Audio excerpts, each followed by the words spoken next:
So generally, we tend to understand or identify sustainability only from the environment and societal perspective. Yes, society or people, we are part of it. Then our environment, definitely technologies or the process or our culture should be environmental friendly. But in overall, until unless it is economical, it is not affordable or economical, society will not absorb it. So whenever we say something has to be sustainable or a sustainable solution, sustainable design, sustainable energy solutions, it has to be economical. So that is also very, very important. So now when we look into the electricity scenario and challenges, so electricity solution means scenario right now in the past decade or maybe 1.5 decade, when the solar photovoltaic thing became a sort of a reality. So if we look around, when the government across the globe started pushing for the solar photovoltaic installation and wind installation. So it was roughly the start of the 21st century. In the first decade of 21st century, the cost of electricity generation through wind and through solar PV, it saw a very significant sort of dip, and then it became quite attractive to all the policymakers, all the governments across the globe. The cheap manufacturing by China and the bigger and bigger windmill designs, they made it affordable. So earlier windmills were not very big, but right now you have a windmill which can, a single windmill can generate 5 megawatt of electricity. So now a single sort of a system, the overall cost or cost of scales comes down. And solar photovoltaic, till in the last century, lot of R&D has gone into that made it quite affordable. So right now, many of the countries, solar PV is the cheapest.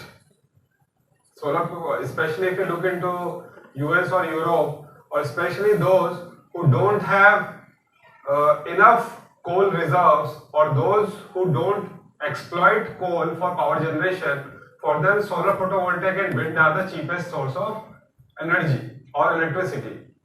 In India, we have our own coal, we can control its cost.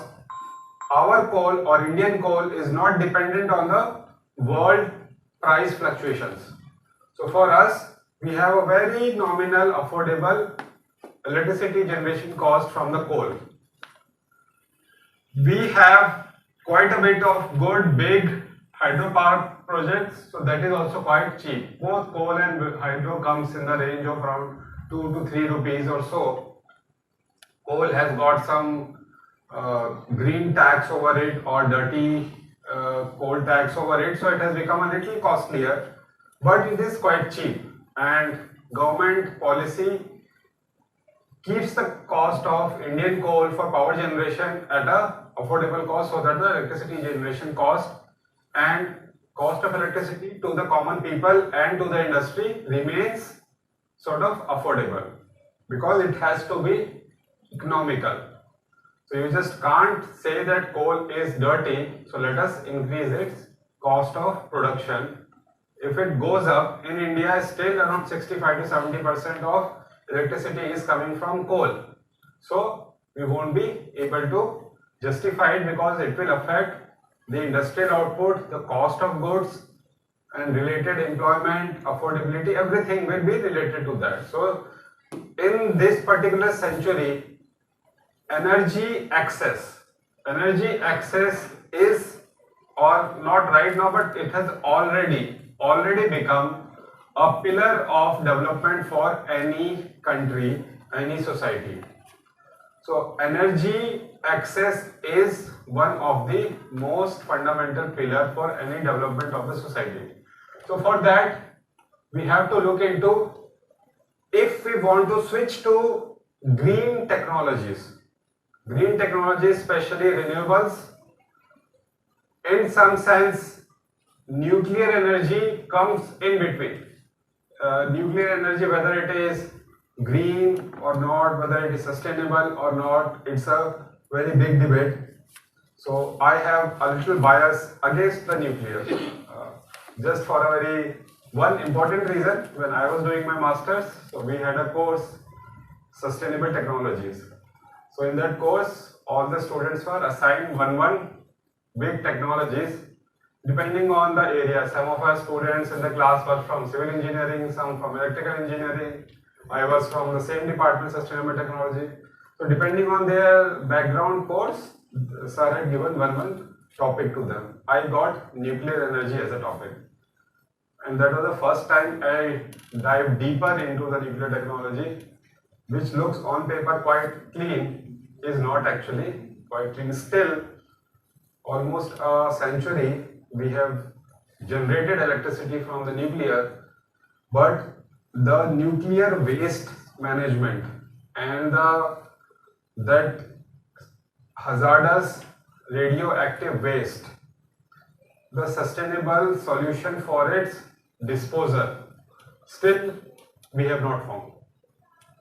So going for a big scale on nuclear is definitely not a choice, at least from my perspective.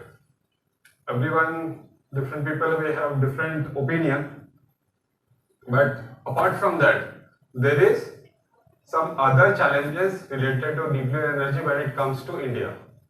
So that also we will try to discuss. So apart from that, we can accept nuclear, we can make a distinct divide between sustainable and non-sustainable. Wind, solar, definitely sustainable. Energy from waste biomass, definitely sustainable. When it comes to small micro hydro, definitely sustainable.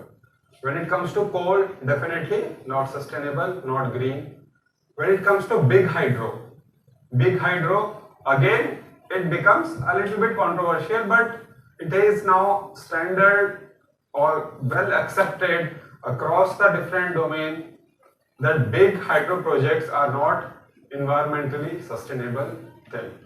Though carbon emission is not there, but the environmental damage and the societal damage, like displacement, we have seen in India the issues around the Narmada project, issue around the Teesta River project, issue around, forgot the name, it was in Uttarakhand. So a lot of issues we have seen that human displacement and a big chunk of forest or dense forest getting submerged under the big hydropower projects, that is definitely not sustainable from environment as well as societal point of view. Economically, it is very sustainable, and one another reason that why country like India wants to go for big hydro projects, that also we will try to see. And all of this I am keeping this mind, everything you look into the electricity scenario with the changing domain in the past, what we have seen in the past 15-20 years. Lot of renewables coming into the grid, which doesn't produce energy or electricity as per the demand of the people or industry, but it has its own way of generation. Wind and solar, you can't dictate, give me more energy, more electricity, or you stop producing electricity. No. If there is a wind, it will produce. If there is no, it will not. If it is night, it will not produce electricity. In evening time, when our peak demand goes up, solar will be going down. So these are some of the challenges. So one of the challenges is the load demand and supply challenges. So load demand and supply challenges, and with that the grid stability. Then the associate technology and geographical barrier and challenges, jobs, economics, and the government challenges. So we'll take these topics and then see what are the solution that is going on big scale right now, and what could be the solutions that could come in the future, where still a lot of studies, case studies or small test plants or activities are going on, but it could be good solution in the future. So if we look into the growth story, electricity production in India, so 1000 terawatt hour, right now it is 2012, quite old data, sorry, I think my sort of lethargy, I didn't pick up the latest data, but this has been the trend. So demand, supply, more and more cities, towns getting connected to the grid, and slowly the demand picking up with the more industrial activities as well as more demand at the residence. Coming to the installed capacity, we have a capacity mix and the generation are quite different. So this is the generation and this is the installed capacity. Many times in the news or in the public domain, the things comes about the capacity. So coal has a capacity of around 60% power generation capacity, hydro is around 14%, gas around 18%, nuclear and diesel are quite insignificant. Renewable energy has 16% mix, where wind makes 9, solar 2.9, small hydro 1.4, biopower this thing. So small hydro is kept in renewable and hydro is not, because big hydro projects are not called actually the non-conventional or green technologies. But when we look into the generation part, coal has 76%. So bulk of it is coming from coal. If we compare, it is 60% installed capacity, but generation is 76%. For a very simple reason, when we look into the renewable, wind though have 9.2% of installed capacity as per a megawatt of generation, but when we look into the output, it is only 4%, because wind is not flowing or blowing at the high capacity throughout the year. Even if it is meeting 4% is quite good, roughly around 40%, 45% of installed capacity. When we look into the solar, it is just 2%. And here solar is 3%, 2.9%. So renewables doesn't give as much as output as it is rated for the simple reason availability is not uniform throughout the day, throughout the year. So the load comes on the coal. So here comes the catch, that if we have our electricity demand profile like this, just a sort of a sample day time of a day, our peak demand is around afternoon. So you can take it as a sort of a summer sort of a profile. So this is like night-time load when it is lowest. Then around 6 o'clock it start picking up. People start getting up, getting ready for the school, colleges, business, work and all. And by the time it is 8 to 10, it is quite high. Commercial activity and total demand both start picking up. Residential activities slowly picks up. Residential activity still at the peak at evening 6 o'clock. The commercial activity starts dipping down because many of the colleges, schools gets closed in afternoon. Industries get closed by 4 o'clock, 5 o'clock, and slowly only the shops in the market remains open till 8 o'clock, 9 o'clock. Residents still till 10 o'clock, till people are awake, it is high. So this is a sort of a typical profile. It will change as per the location. Different states, different districts will have different profile. Mumbai, Delhi may have a different profile from Daman. So summers have a different profile from winters. Summer profile in Mumbai is different from that of Delhi and that of Chennai. So it varies, but this is a typical profile and how to match it. Now when it comes to this sort of installed systems, now if I ask you, where does the okay, hydro is not here, just take the example of here the nuclear one. So how much is the typical sort of a response time of a nuclear power plant? If there is a change in demand, how fast it will respond in reducing or increasing the power output, the nuclear power plant. Two technologies are crystal clear, that is solar and wind, they will not change. They have no response to the demand. It will generate as per the availability of solar and wind. But when it comes to nuclear, how do you control the nuclear power plant power output? Quite cumbersome and tedious and slow process. Typically, it takes even up to 1 week to 10 days to actually slow down the reactor or increase the power output of the reactor. It's quite slow. You can't match this daily variation with the nuclear power plant alone. So now, one basic question. Which country has the highest installation of nuclear power plant? Not actually. Ukraine has good, but one country has highest installed capacity. Japan. No, it's the France. France almost 80 or more than that has the installed capacity of nuclear. But now the question comes, how do they manage this profile? They also will have similar, may not be exact same, but a similar demand this thing curve which grid has to supply.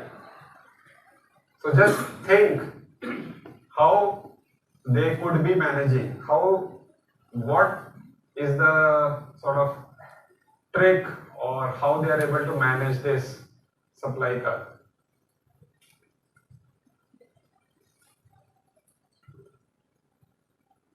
Any guess?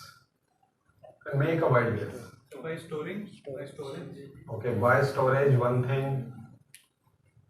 Any other guess? By predicting. Predicting also will not help actually, because even if you predict, you will have to slow down the reactor in 2 hours. You have to ramp up the reactor in 2-3 hours. That nuclear reactor will not respond in that way. If you want to do that, you may get a sort of a nuclear explosion, maybe. So you have to slowly increase they've actually insert the nuclear rods or nuclear fuel rods. Fuel rods inside the reactor, which is actually having a lot of neutrons in it. So in a very slow, controlled manner, they insert it, and then they have to match the sort of a water flow rate or basically liquid sodium to remove the heat from that. And when they insert the nuclear rod inside a little deeper to increase the rate of reaction, it doesn't happen quickly. Because it's a chain reaction. It will ramp up, then it will reach to a sort of a equilibrium, because it has to reach to equilibrium, otherwise it will lead to explosion. So it's quite tricky, quite slow, and it has to be done in a very safe manner. And throughout the world, no one is having a sort of a very rapid sort of a change in power output of nuclear power plant. Okay, I will give one guess.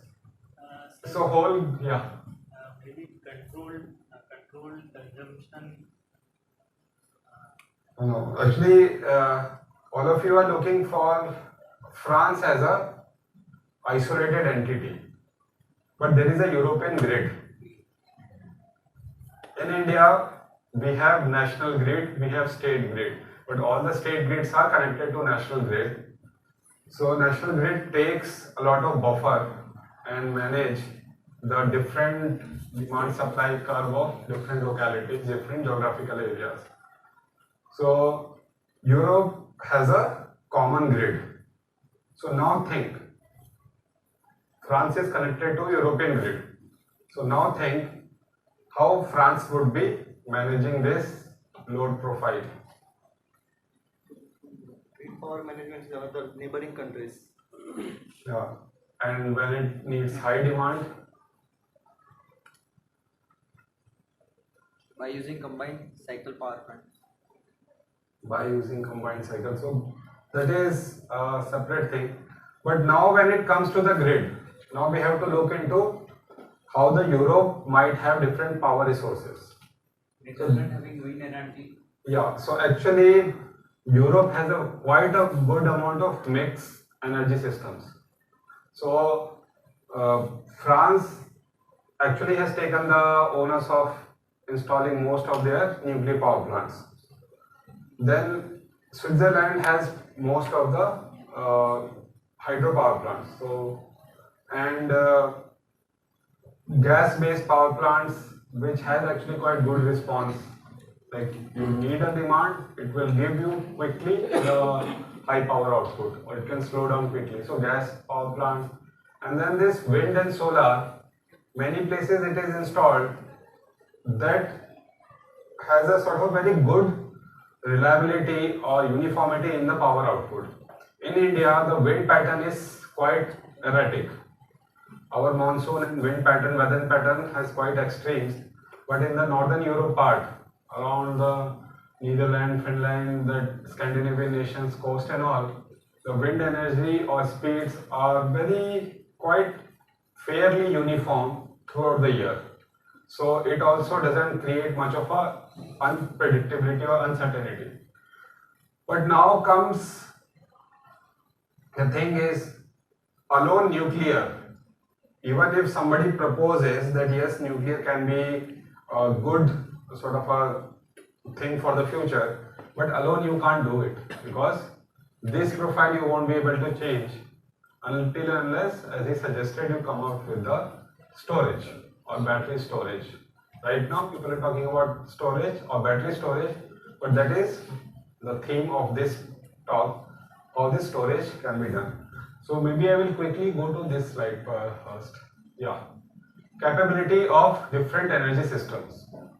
Solar and wind has no response. Nuclear around 1 week. When it comes to thermal power plant, it's around half an hour to 1 hour.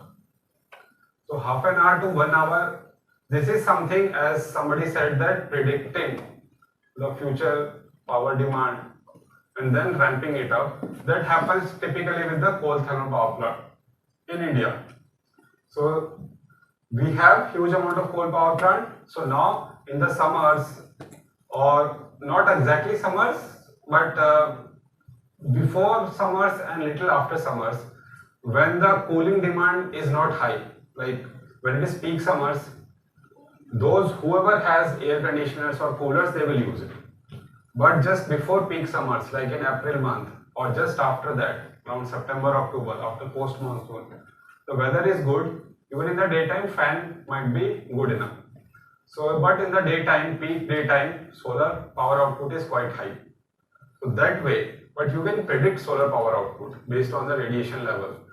You can predict it because weather data is quite good predictable. How much good clear cloud day or clear sky you will have.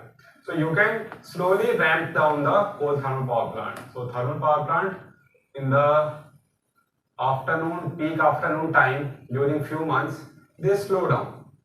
And now they know when is the sunset time and what will be the actually solar power output profile can be very well predicted, because how much of sun is available at different locations where big solar plants are installed. Those weather data precisely we can calculate, we can predict, and based on that you can predict when solar will be down and you need to ramp up this coal thermal power plant. Though response will be slow, but you can predict and start according to that. But so this biogas gasification and other things I will come later. Another big one is this hydro. So hydro, among all the big conventional big power plants, hydro has the best response time. So hydro is a pure mechanical system. The delay is only the time taken for the water to rush from the top of the dam where you open the gates and it reaches downstream to the turbine. That time delay, maybe it could be few hundred meters, so that much of time delay it will have, that's it. But it is one of the sort of a system that every big country who have an isolated grid, like India, we have isolated grid, little bit connection with Bhutan and Nepal, again for this hydro thing only. We need to have around 20-25% of hydro. We can't control our demand supply curve if we don't have enough hydro.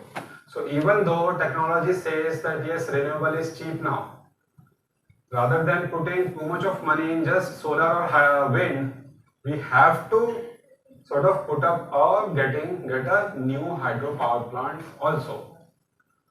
So India, we also have good two neighbors with whom we have a good relation, Bhutan and Nepal, and they are blessed with lot of Himalayan rivers.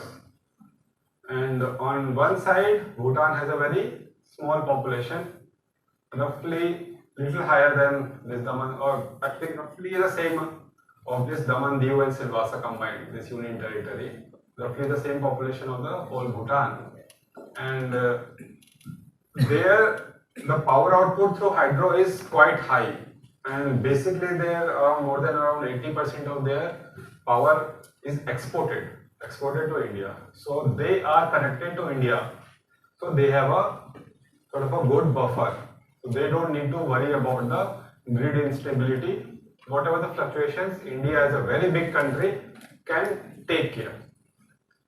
For India, rather than building big dams in a very eco-sensitive zones, we have Bhutan and Nepal, those countries we can build dams, can maintain.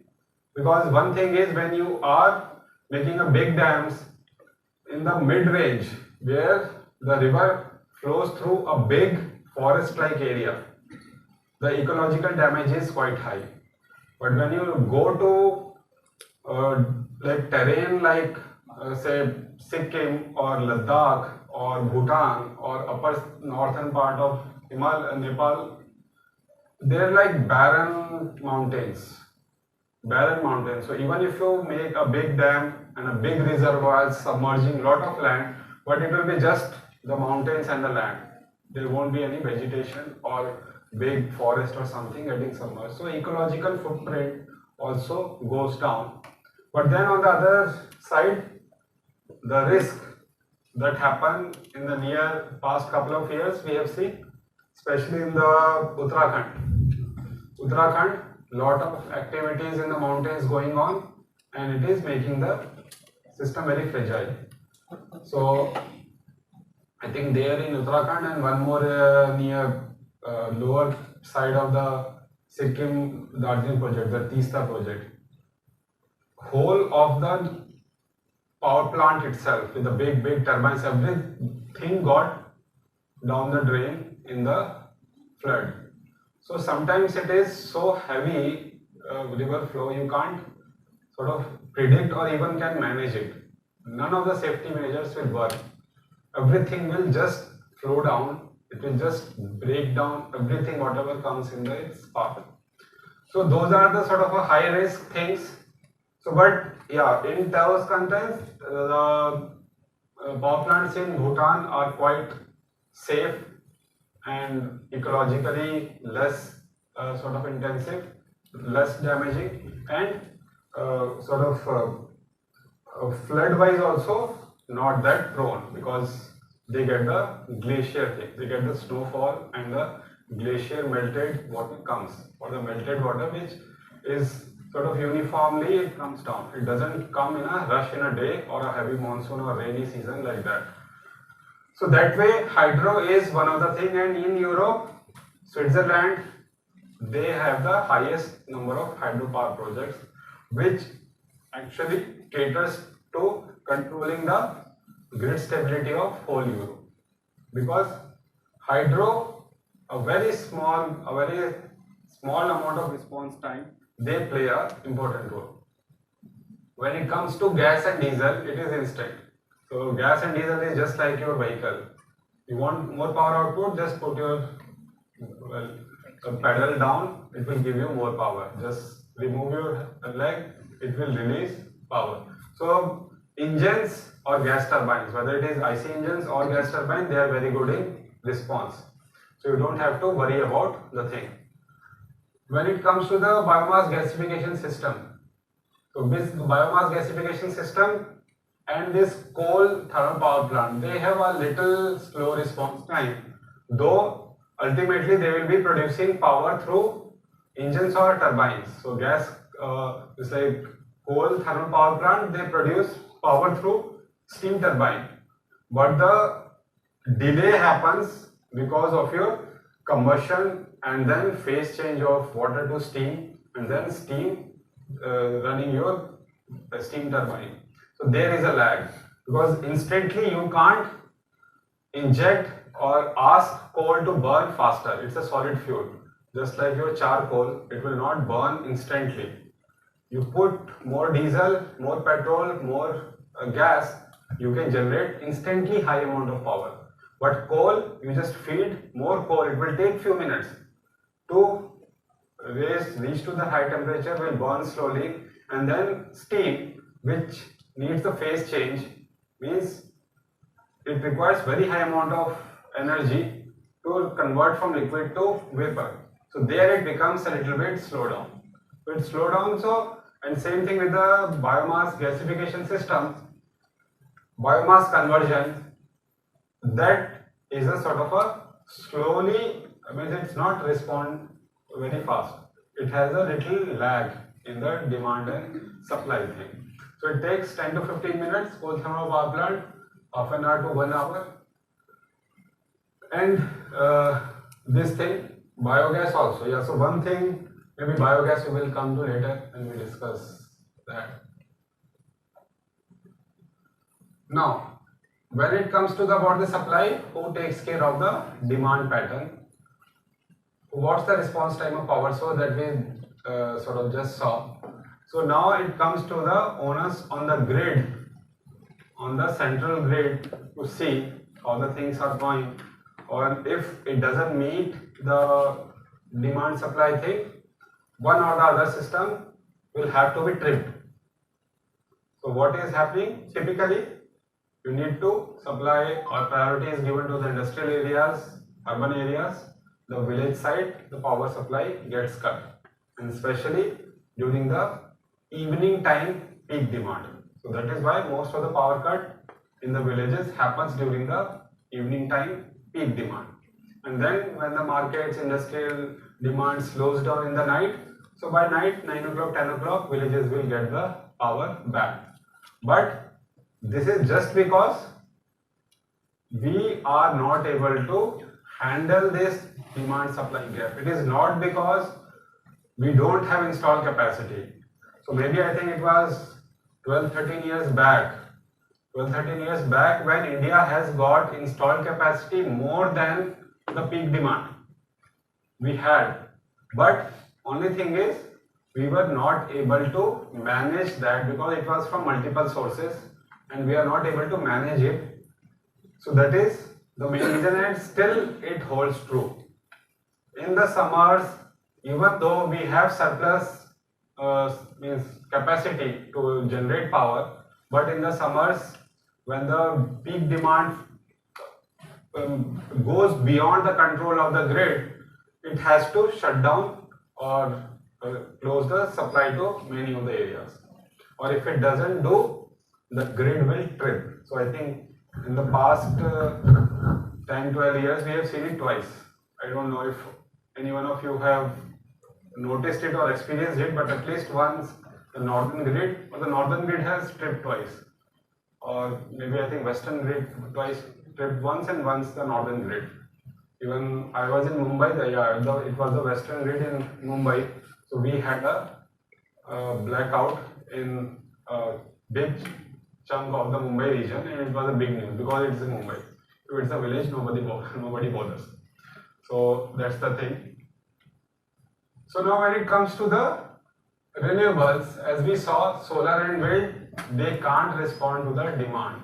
So the question comes, can we switch to complete solar and wind? And if we want, then how to do that? maybe, as the madam is nodding no, so but maybe in future we have to find a solution. We have to find a solution, and solution maybe lying what sir suggested, battery storage. May not be only battery storage, but some sort of a storage, some sort of a storage. So when we look into the state-wise distribution, few states have good solar and wind availability and they attract investment. So that is the sort of a, it is one of the indicators which we looked into, economical indicator. So industry take this indicator as the biggest indicator or biggest parameter to make any decision. Few states have good solar and wind availability. Just say for example, Gujarat has a good solar availability, Andhra Pradesh, Tamil Nadu, Rajasthan, they have a good cheap area which are barren lands where agriculture is not going on much. Solar availability is good, rainy seasons are less. So they attract more investment. So what will happen to the states which something like a major part of Maharashtra, they have sort of monsoon or cloud cover almost 4 months. So places like Bangalore itself, it gets rain 8 months a year. Anytime it can rain in 8 months. So those are not lucrative or profitable venture for the industry. So they will just look for some places where they can install for cheap, generate for cheap. So now all states have to purchase minimum 8% of the renewable energy. So that is, so all the state electricity grid, then 8% electricity should come from the renewables. So then they have to make the purchase agreement from the other state, and it doesn't become cost effective to many states. And you would be seeing that many different states have different tariff structure just to attract investment. They promote rooftop solar installation with a different tariff sort of a role. Somewhere they will be giving you like 10 rupees a unit, somewhere 5-6 rupees a unit, somewhere they will allow you to install almost 80% of your actual usage, somewhere they will restrict it to only 2 months of this thing. If it goes beyond that 80%, you will not get the money. Some allows like Bangalore, just because it is not a attractive destination for solar installation, they make a policy to use solar energy through solar water heaters and solar rooftop installation, and which is quite attractive to a common people. May not be for big investment, but for common people. So if you go to Bangalore, you will see almost all the homes, those who have individual homes and all the big buildings, by regulation they have to have a solar water heater. Individual gets a subsidy in their electricity bill.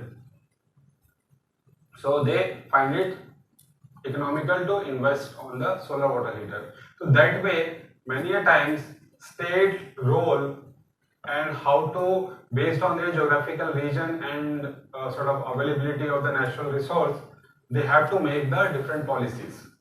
So that is the thing. And now when it comes to the biomass waste is the solution, then becomes also, and that also it saw a little bit of you can say investment, some planning from the government, but somehow some of the policies are quite funny. I don't know how it goes. Just I will give you an example of one thing which I noticed in Punjab. So in Punjab, long back, it was before the sort of hue and cry of this smog issue in the Delhi was there. Even before that, Punjab government has made an investment in 4 power plants which was 100% running on agro residue.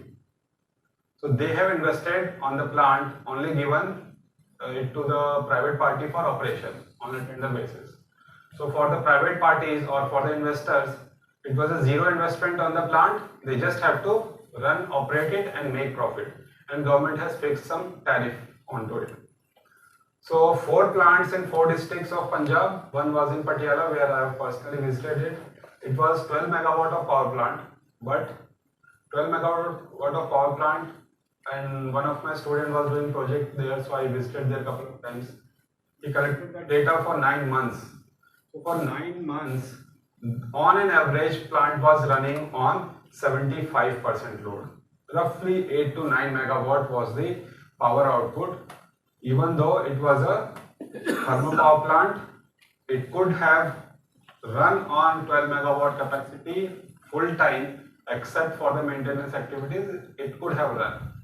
But then we tried to see like what was the factor. The factor was the change in the fuel prices or diesel prices and the manpower cost or the labor cost. So when the tariff was decided by the government, for the 4-5 years it was quite good. They were making profit. But now the Narega came.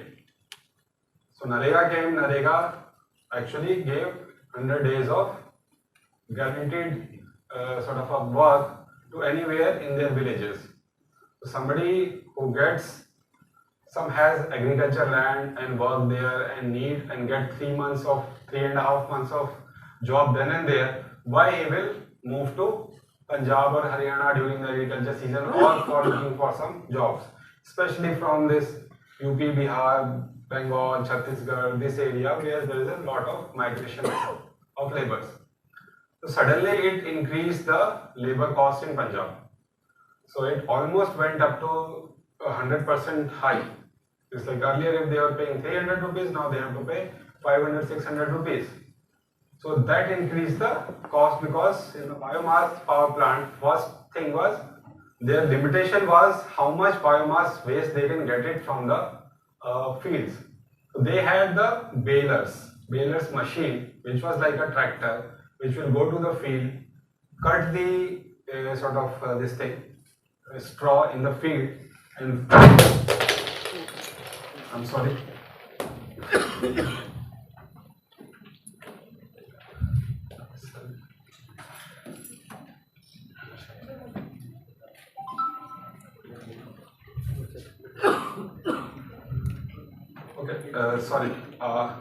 So they had made the balers will collect all the agriculture residue, make a sort of a semi-dense bales and carry it back to the fields.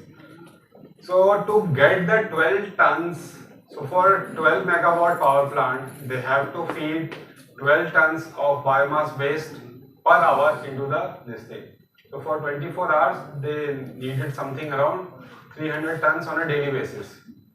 So for that, and you have something like hardly 4 to 5 months where you will collect.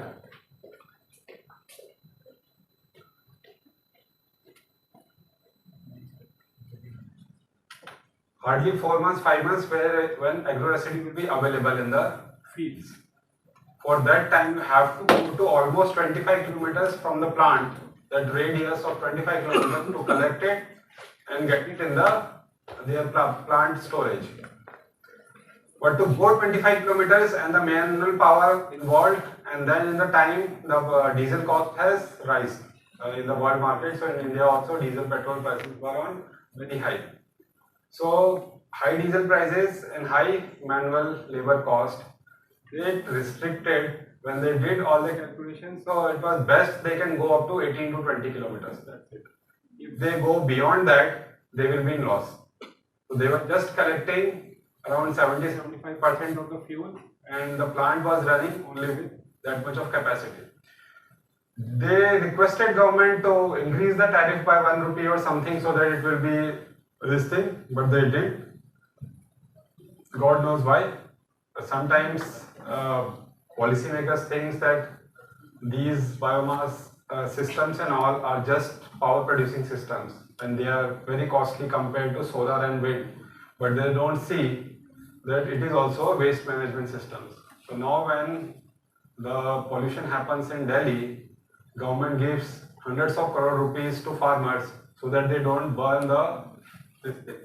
But the same amount won't go to the power plant so that they can collect it and convert it to electricity. So sometimes policies are quite funny. They fail to justify like why they are doing. A similar thing also happens in the power plant that I showed in the morning session about this biogas, 1 megawatt of power plant in Ludhiana. So they also were struggling with sort of high cost and all those things. So what I visited that plant was in 2016. So there was one course, waste to energy, I was taking in 2019. So I called the plant operator, the manager, I knew him well. So I called him and asked like, how is the situation? Can you send me some good videos or photos? I want to put it on my this thing slides. So he sent me. So power production was not there. So I said, what happened? So he had sent some another pictures of CBG or compressed biogas production. So he explained, in the past 3-4 years, we were engaging with the government to increase the electricity cost, so that our plant is sort of economically viable to run. But government was not thinking, and then suddenly this CNG market came into picture. So CBG or the biogas, which has around 60-65% of methane, you put another plant which will remove carbon dioxide and hydrogen sulfide from it. So you get almost 98-99% pure methane, and then you compress it. So another plant for compression, high pressure up to 200 bars to compress it and fill it in the cylinders, big cylinders. And that now oil companies, those who are gas supplying companies, they have obligation, they have a rate of 47 rupees per kg of CBG, they have to purchase it from whoever is producing. So they are bulk producers, so company was happy to purchase it from them. So they were telling that even now, compared to tariff of electricity, the cost of compressed biogas that I am supplying, I am making a very good profit. So I have even installed a new plant for converting slurry to this thing, manure and all those things. I'm now put some training center also where we are training the farmers and we are getting some thing from them also. So now he was making quite handsome income. So sometimes the same technology but different use. So just for example, I then tell my students like biogas, you have now 3 uses.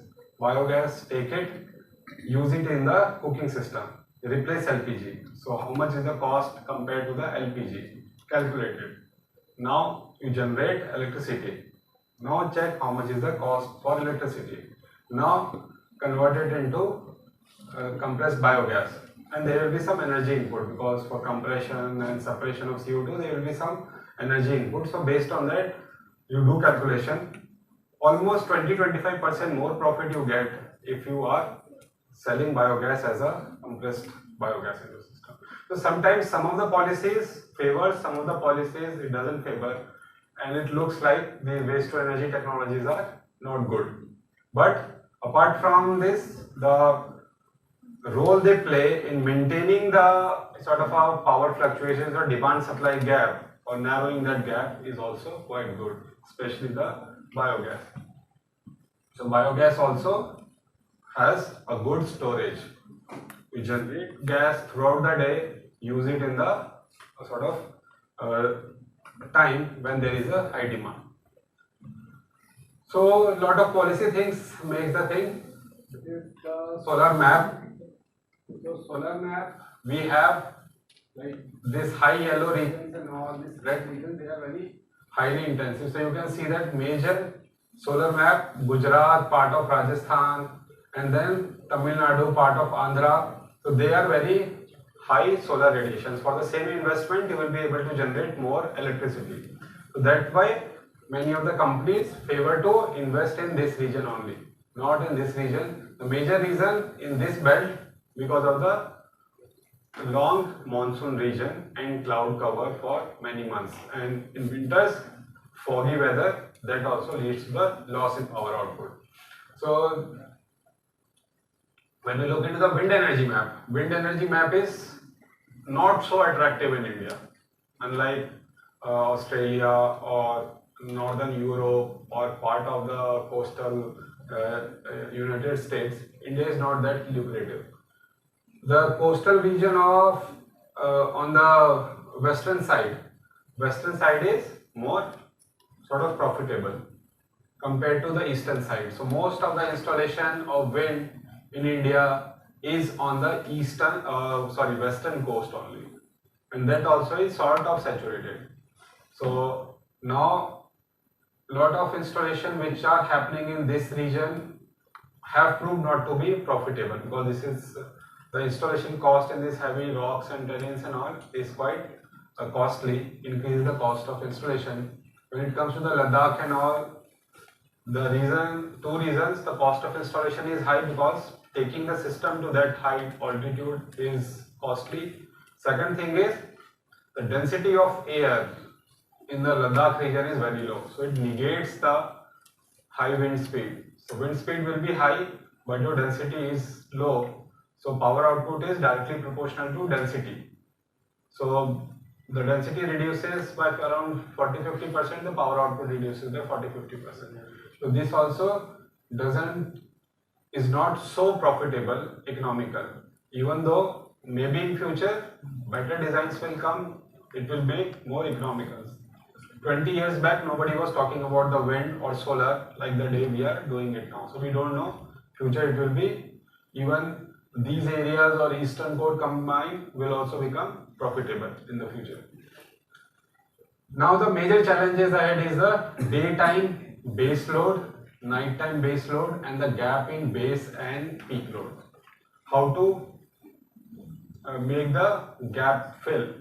In the daytime base load itself, can something renewable make the sort of pitch in and fill it? Right now the base load is actually filled by the coal. So coal thermal power plant is taking care of the nighttime base load as well as daytime base load. Gap in the base and the peak load, solar nowadays it is coming and filling that gap in the daytime. But nighttime, when the dam reservoirs are full, hydro takes over it, coal goes down. But for most part of the year, coal is still the dominant player. So even if we see in future lot of installation of solar and wind keep on adding their installed capacity going up, but we may not see significant reduction in generation percentage of coal. Coal still, and means we were sort of amused or taken for a shock when the CEO of Coal India Limited, so we have invited him for a talk in our department. So he addressed our faculty and students on the coal development, what happened in the past 2 decades and how it is for the future prediction for them. So he straightway told that till 2050 we are not slowing down on coal for next around 30 years. So for next 30 years we will see more number of units of electricity being produced from coal. It will not reduce. So that is a sort of, and policymakers at the top, they know that. So that's why when we read those goody things in the newspaper or in talk shows or something, even by the same politicians, we should not take these things with a pinch. That as engineers, as the people working in this domain, we should know the challenges, and until unless economically viable storage solution doesn't come, we are not going away from the coal. And one of the major reasons, again I will come the geopolitics, that this point we were discussing. So load demand supply we try to understand, this grid stability we try to understand. Another thing is the associated technology, geographical barrier and challenges. So here the jobs, economics and governance challenges. So these two things are also quite important. So in the recent, from the 80s time, the world realized that in the 80s when there was an oil crisis, so all the countries, they realized that energy independence is quite important. So from that time itself, India has a policy that no, whatever happens, naturally we are blessed with a lot of coal, so we will not become dependent on import of energy, doesn't matter if it is cheap or whatever. So we have our major dependence on coal. when it comes to nuclear, we don't have nuclear fuel source. The mines in Jharkhand produces very low quality uranium. Environmental, social, there are a lot of challenges there. So, and the foreign sanctions. For long, we could not import uranium from many countries because of the sanctions put by US. So, these are some of the challenges that we should not plan for the nuclear sort of reactors because we are not having uranium as a fuel. Bhava Atomic Research Centers and many research centers, they have put a lot of energy and time in developing the feasibility of thorium-based nuclear power plant. We have a lot of thorium reserves, but still the suitable, viable thorium-based plants, it is still not come up. That solution is still a little far away. So until unless we get the thorium-based power plant a reality, definitely we should not venture into that because again we will get dependent on some other country for the energy demand or the energy supply. In the past sort of couple of years, we have seen a lot of things in the geopolitics. Ukraine-Russia war. Whole Europe sort of blames Russia for each and everything. वो कहते हैं ना कि सोते जागते गाली देते हैं रशिया को. But at the end, they are totally dependent on Russia for gas imports. They don't have any choice. Many of their countries like Germany, they closed their coal power plant. Even they have closed their coal mines. They have made a policy that we will not dig out coal. But now they are thinking that as a nation, they should also get energy independent. But how far it will go, we don't know. Because dependent on energy for somebody, it becomes a quite challenging many a times. Doesn't matter you are as developed as European nations. Sometime you will become like a Ukraine, nobody will come for help. So Ukraine has become a sort of a punching bag for the US and Russia, and it has become like a third world country. So another challenge, and because of this Russia-Ukraine thing, big developed nation fighting like Syria or Iraq. So we thought that okay, Syria, Iraq, Afghanistan, or third world countries, they are fighting among themselves. They are not so advanced or socialized. But Ukraine, Russia are fighting, so that looks like it is something else. So now the focus comes on the China. So as Sir told that battery storage or something, right now the best technology that is available for bulk battery storage is lithium-ion batteries. But who holds the key for lithium reserves? So that becomes the question mark. China holds a large amount of, even not in China, but those reserves in Africa and all, they have already purchased. So Chinese companies are now operating in African countries in lithium exploration.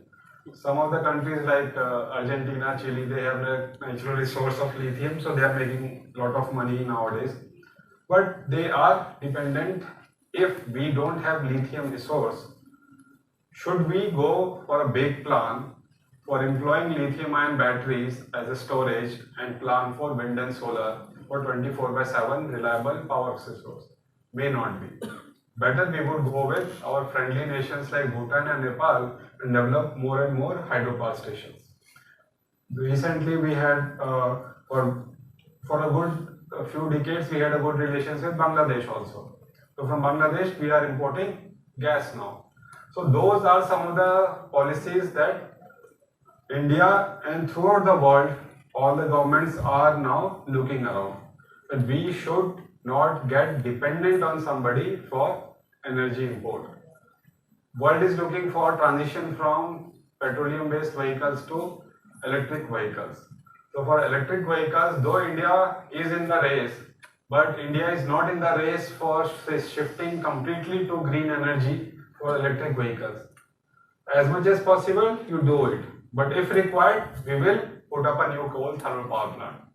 Whatever you say, coal thermal power plant will come up if people switch from petrol cars to electric car. To meet the electricity demand, coal will burn. So these are some of the things which policymakers will not shy in the future because of the experience we had in the past or many nations in the world are now facing. When it comes to jobs, economics and governance challenge, so that is also especially for the jobs. So there was a study conducted by our department. So our department head Professor Rangan Banerjee, who is right now the director of IT Delhi. So he has conducted a study on job perspective if we switch from coal to solar. So as per the output of that study was, in the terms of coal, we have employment from end to end. From the coal mining, coal transportation, coal utilization, power plant design, power plant maintenance, everything is done in India.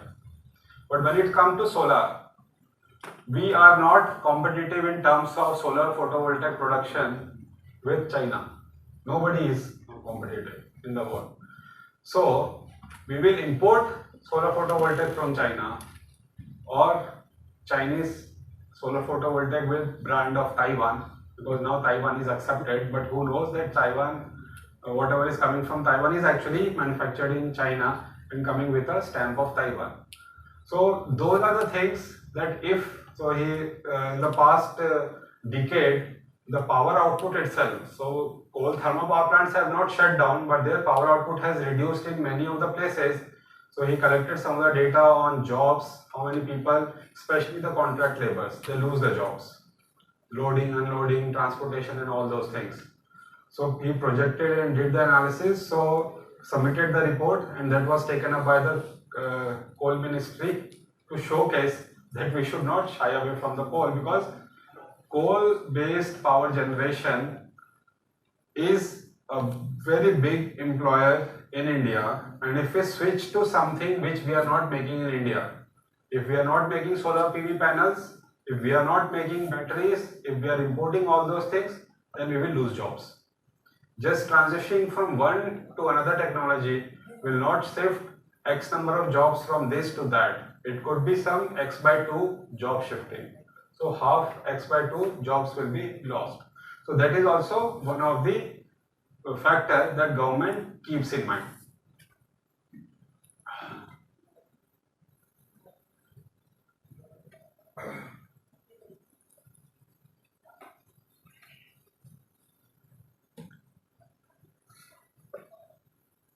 Yeah, so the mixed bag of renewables that we have. So quickly, I think we have discussed mostly, just we will recap.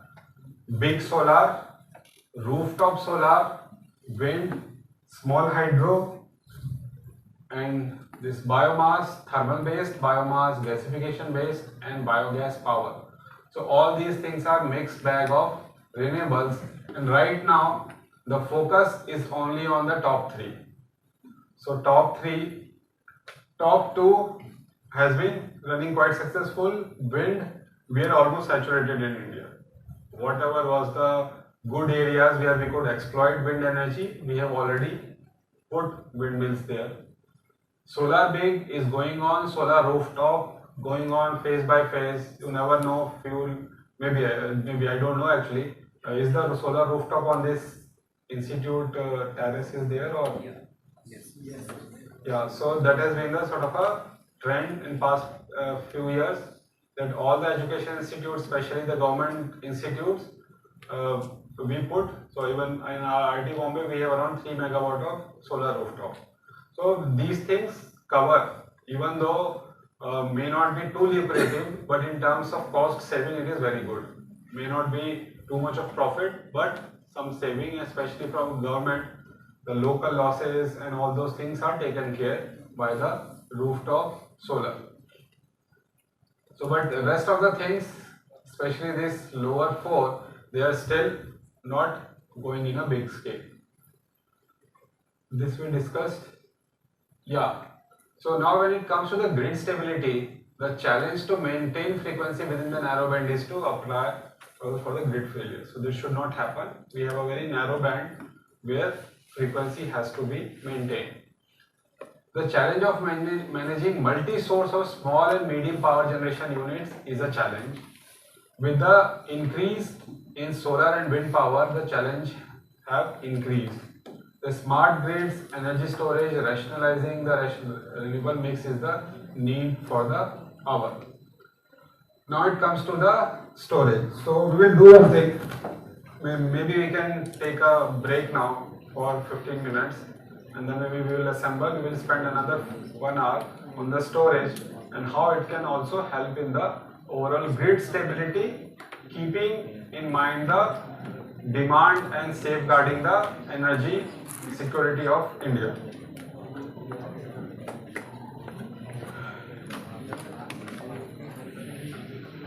Shall we start? Yes, sir. Okay, so welcome back.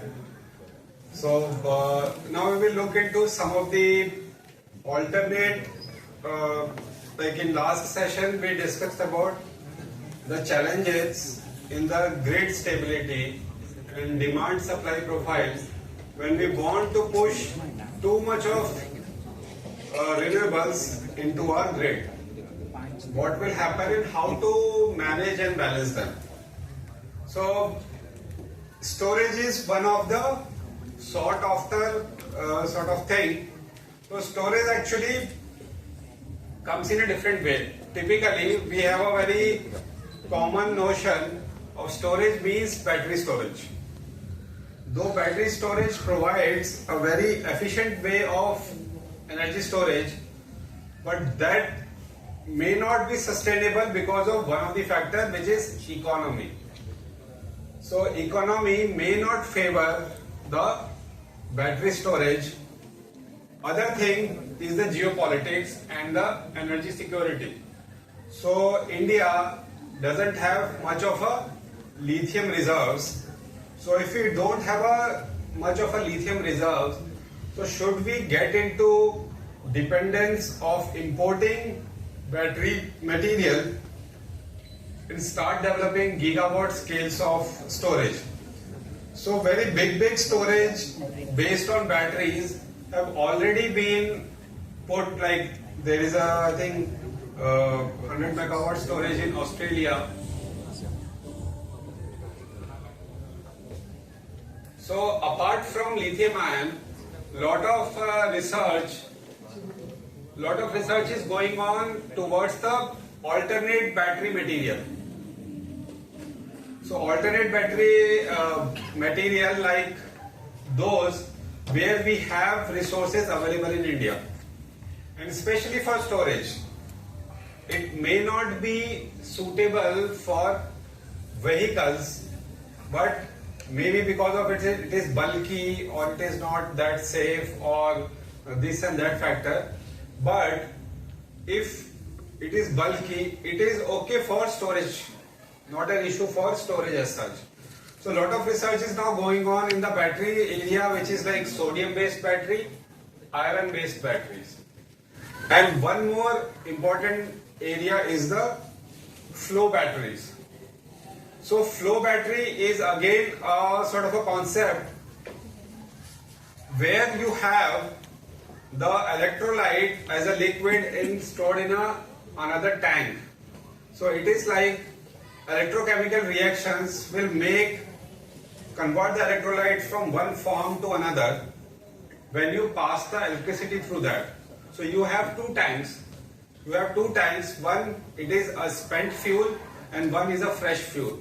So when you have electricity, say by solar photovoltaic in the daytime, you convert the fresh sort of electrolyte to in a stored or higher energy level in another tank. You store it, and when in the night you use that as an electrolyte to generate electricity. So it is like a rechargeable cell, but rechargeable cell or batteries which comes, it has a low energy density. But when it comes to like a flow batteries, when you have a small battery here and you are flowing the charged electrolyte into it and it is generating electricity, and the spent comes out and you store in another tank. So it acts like a liquid fuel. Just like you have a big tank petrol or diesel tank in your vehicles, you fill it and you are ready to go for 1,000 kilometers. So that sort of philosophy is coming up. So there are right now one which we visited. It was a 1 megawatt sort of a flow batteries in a university campus in Monash University in Australia.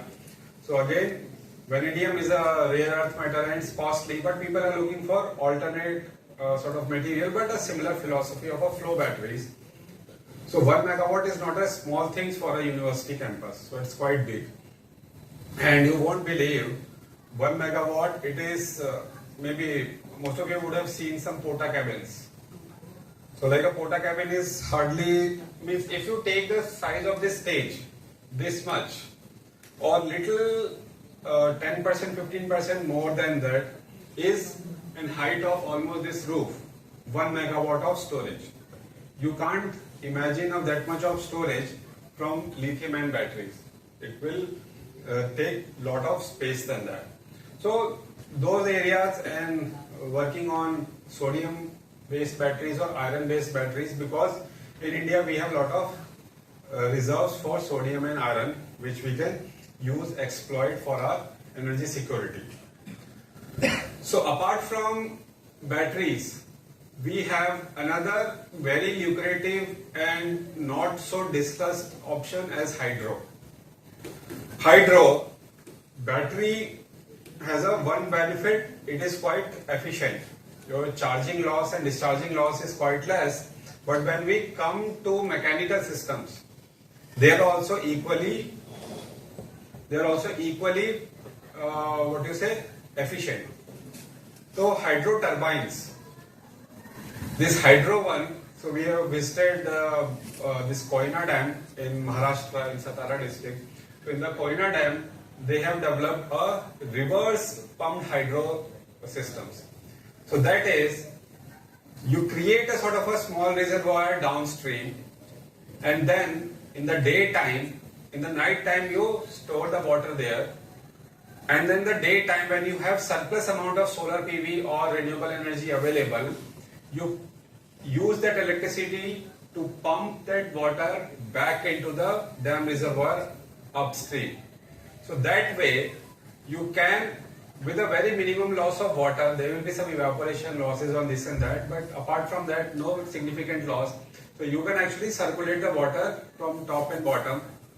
In the daytime, pump the water back into the dam reservoir up, and in the night, use that water to generate electricity in the downstream.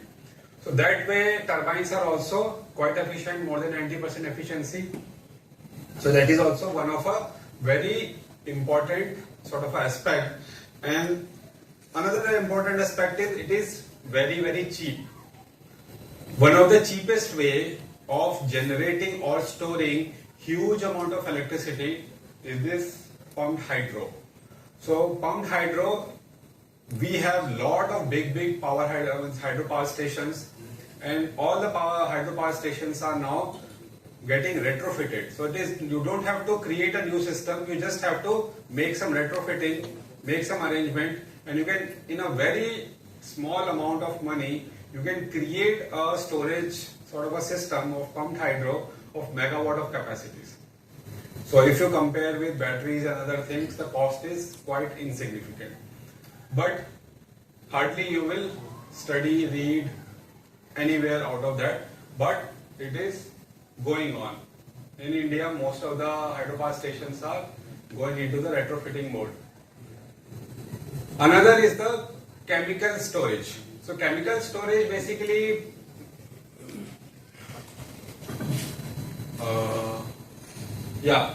So chemical storage is like hydrogen or hydrogen carrier. So hydrogen and hydrogen carrier is one of the sort of lot of research area nowadays. Thing is, hydrogen is one of the most abundant element in the universe. But on the downside, free hydrogen or hydrogen in a molecular form is not available anywhere. So it is bounded with water or any other element. So that is the issue. So to get hydrogen, you have to invest energy.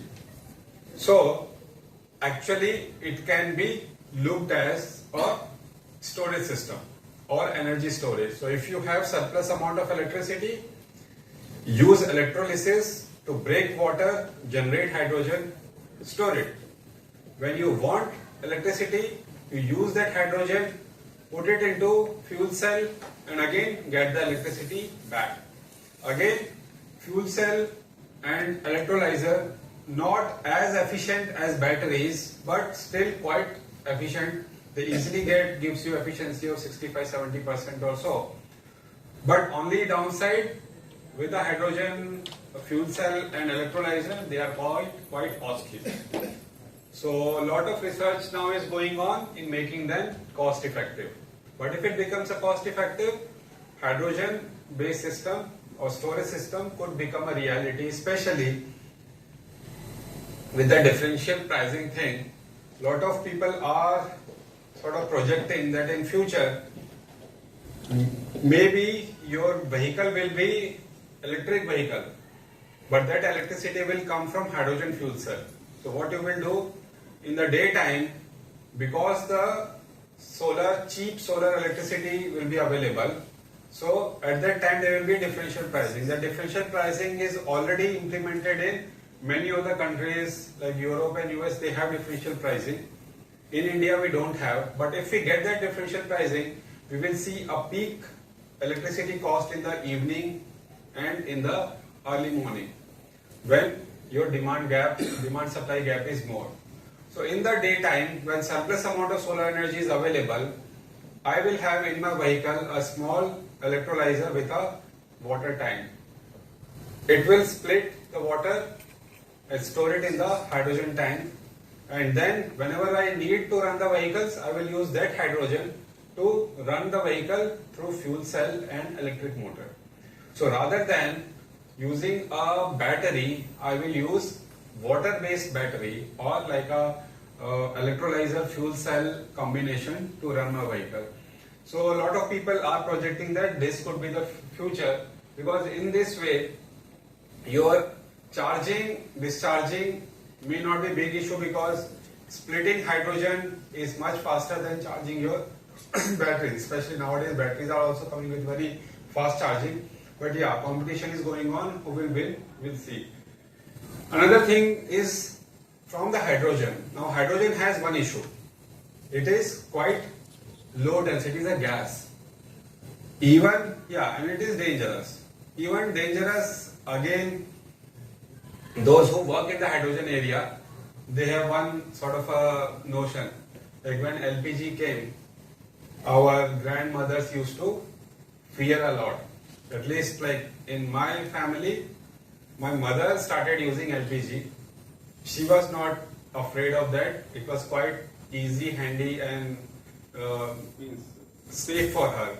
But my grandmothers, both my paternal grandmother, maternal grandmother, never ever touched the LPG stove. Even though it was in the house, but they never touched it. Everyone has their own factor of fear for any technology. So when we get used to it, we feel it quite safe. One side, petrol is quite inflammable. When we are running in a vehicle with a 40-50 liters of petrol in a tank, it is like a bomb. But because we have all the safety measures, we will not see any major accident frequently. Same thing will come with the hydrogen. When hydrogen will come in quite use and all the safety measures will make it as safe as any other vehicles or energy systems. So that is the thing with the hydrogen. But one problem with hydrogen is the density, energy density. Though per kg of hydrogen, energy content is much higher than any hydrocarbon based fuel, whether methane, petrol, diesel, kerosene, anything. But when it comes to the volume space per meter cube, it is very less than any hydrocarbon based fuel, whether it is even the gaseous methane. Gaseous methane has 1 carbon and 4 hydrogen atom in one molecule. One molecule of hydrogen, one molecule of methane occupies the same volume. The Avogadro number is what suggests us that both hydrogen molecule and methane molecule occupies the same volume, but hydrogen molecule has 2 atoms of hydrogen, methane has 4 atoms of hydrogen and 1 atom of carbon also. So, for the same volume, your methane will have much higher energy content than the hydrogen itself, and when we convert it to liquid fuels like petrol, diesel or any hydrocarbon based liquid fuels, the energy content in the same meter cube will be much higher. So that is the problem. So the solution also lies there. Solution also lies there that you have carbon which you want to get rid of, and you have hydrogen which you want to increase the energy density. Why don't you combine both of them and convert it to liquid fuel? So like in the morning I discussed about that Fischer-Tropsch process during Second World War. The Fischer-Tropsch scientists, they develop a method to convert carbon monoxide and hydrogen, which is gas, to liquid fuel. Similar thing nowadays, lot of discussion and research is going on in efficient and economical conversion of CO2 from the atmosphere and hydrogen from the electrolyzer. After splitting it, combine it to form a liquid fuel. So that is called the sort of a dry synthesis methanol and ethanol and other higher hydrocarbons can be made with this, where you get the carbon dioxide from the atmosphere, make it methanol. Methanol will burn, will again generate carbon dioxide, but it will be carbon neutral. Why carbon neutral? Because just like plants, you have captured it from the atmosphere and again released it back. It will complete the cycle. So until and unless we take the carbon from the earth crust like coal and petrol and then burn and push extra carbon dioxide into the atmosphere, it is not a issue. So lot of research is going on where we capture the carbon dioxide, combine it with hydrogen, make liquid fuels. The simplest liquid fuel with minimum carbon is methanol. Liquid fuel, quite good, easy, can be used in existing IC engines or gas turbine with a very minimum changes in the engine designs. So a lot of research is going on. One for the major reason, when you look into sort of energy demand in different sector. So electricity is one area, big area, but other area is the transport. People are sort of predicting that land-based vehicles may switch to electric. You will see two-wheelers, four-wheelers, three-wheelers, even city transport buses, even short distance trucks and all will become electrical. Even if cost and energy density improves, even the long range trucks and all also will become electric trucks. But what will happen to the sea carriers or the ships? And they are the major transport. We don't see it, but right now the major carbon emission from the transport sector comes from the ships. And those ships are nowhere to go. We have to transport material, goods from one country to another, and sea transport route is the cheapest one. But ship has an issue that it will go for 2000 kilometers without any refueling station. So if they use electricity or hydrogen or something, they will be out of fuel within few hundred kilometers. So hydrogen as a fuel or electricity or battery as a sort of energy device is not an option for them. They need to have a liquid fuel which has a very high energy density, so that they can store it in their tank and go for 2000, 3000 kilometers without any worry.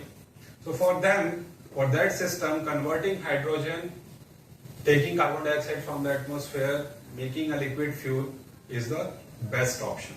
Only making it efficient process and cost effective is what is the lot of research going into. Another is the thermal storage. Thermal storage again comes with a two usage. You use the solar energy, store it as a heat. It is quite efficient if you store it as a heat. When we convert it into electricity, efficiency is very poor of solar PV. Solar PV is still the commercially available 10, 12, 13% max. But when it comes to the solar thermal energy captured, utilized, we can go up to 60-70% easily. Many big systems, 60-70% is quite achievable. So with the same footprint of land, we can convert more solar energy to heat. Now, the heat can give us two purposes. The heat can be used directly for any heat application. Second thing, it can be converted to electricity. Only issue comes with the low temperature heat, trying to convert it to power or mechanical power to run generators to generate electricity. Efficiency loss is high because of second law of thermodynamics. So entropy losses are very, very high because with solar thermal systems achieving very high temperature is quite difficult, and if you want to achieve it, it's quite a costly process. So but still, using it for the heat application in variety of areas, it can still fulfill the need. And I will just show one of the example of that, which is getting quite popular. Now, the importance of energy storage, load demand balancing. The important things are this affordability and reliability, and less dependency on the other nation. So energy security of any nation is quite important. Reliability and affordability is important because many of the new systems lack either in terms of affordability or in terms of reliability. Still nobody has run the electrolyzer, fuel cells, sort of a combined systems for a very long time. Even the batteries, they say that new generation battery will run for 7-8 years or so it will have a good economics, but nobody knows because it has not survived for 8 years. Same example people give of the solar photovoltaic. When the solar photovoltaic came, it was sort of projected by the manufacturer or by the market that it will have a life of 25 years. But now solar photovoltaic are failing in 10 years, 12 years or so.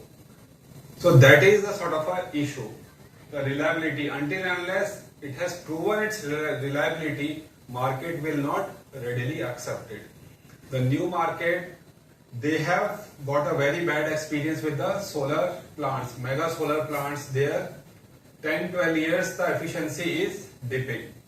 So they are not relying on the sort of the projection of the lithium-ion batteries that you buy it will give you no sort of losses or efficiency loss for the next 8 years for these many number of charging cycles or so.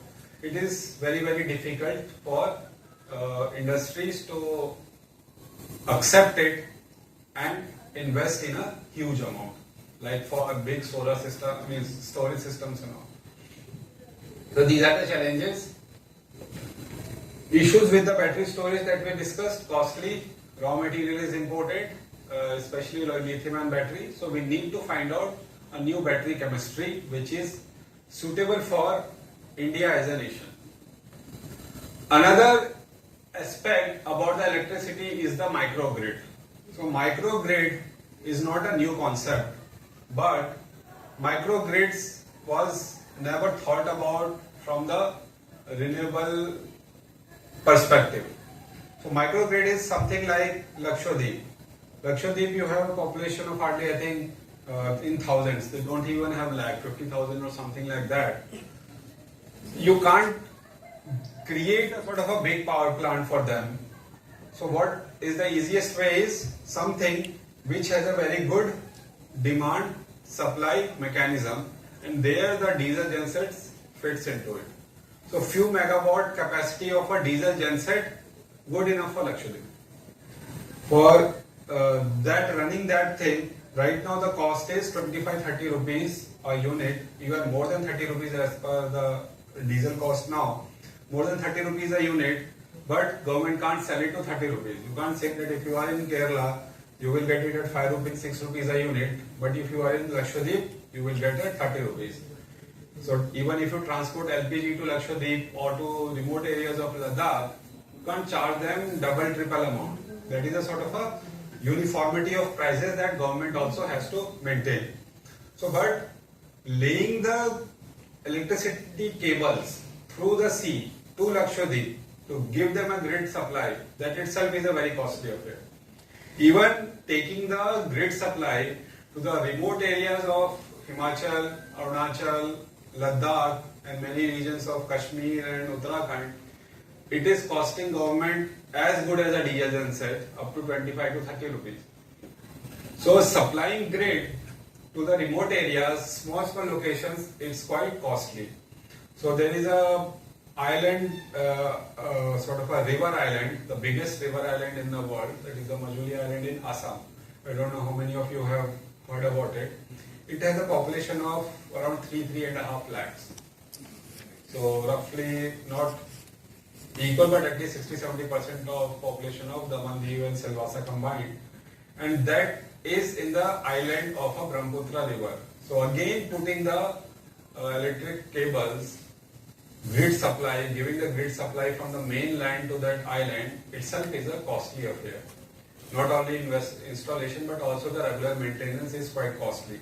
So there, now the demand of or the need is coming up of a microgrids, where you have a population of few hundred, few thousands. Can you generate a stable microgrid from them, which can be fed from the renewables or sustainable technologies? So there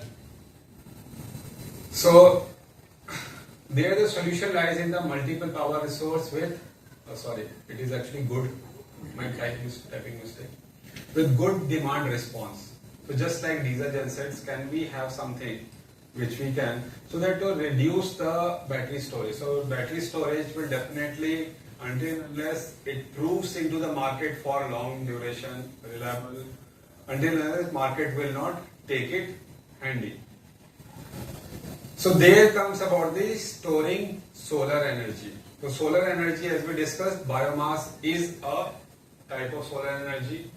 We can convert solar electricity or biomass based system to generate hydrogen and use it in the night when it is required and solar is not available. We can also use solar thermal storage for generating heat or electricity or the useful energy. So when it comes to the biomass gasifier, it is ideal for the night-time base load. Means biomass gasifier designed for a certain capacity, you can run it for the night-time base load when you know or you can predict the load. If there is a small amount of power fluctuation, it can take care. Response time of around 10 to 15 minutes, it can boost up or slow down to meet the demand. When it comes to the surge in power demand, especially in the evening time, so especially if it is a microgrid, you won't even see that sort of profile that we saw. It will be quite sudden. Even this evening demand will not be something like going up, but it will suddenly jump in the evening when whole village will switch on their light. In India, the solar or the sun path follows that we have almost 2 hours of difference in the evening time or sunset time or sunrise time. So slowly some part lights got switched on, lights get switched off slowly. But if it is a microgrid, it is a one location. Suddenly the school or the shops and all will get open in some small time duration. All the lights will switch on at the same time in the evening. So that way, a sudden surge in demand can be easily met with the biogas based system. So biogas power. So biogas power is actually similar to the 1 megawatt system of Ludhiana that I showed in the morning session. Biogas comes with a sort of a by default storage. You generate biogas throughout the day 24/7. You keep store in the dome, or nowadays big balloons are coming where you can store it, and you use it in the engine whenever there is a demand or surge in the demand. It is IC engine running on the biogas, it will respond quickly to the demand. So that is the beauty of the engine running on biogas, similar to the even better than hydro or similar to the gas turbine or gas based engines. So sorry.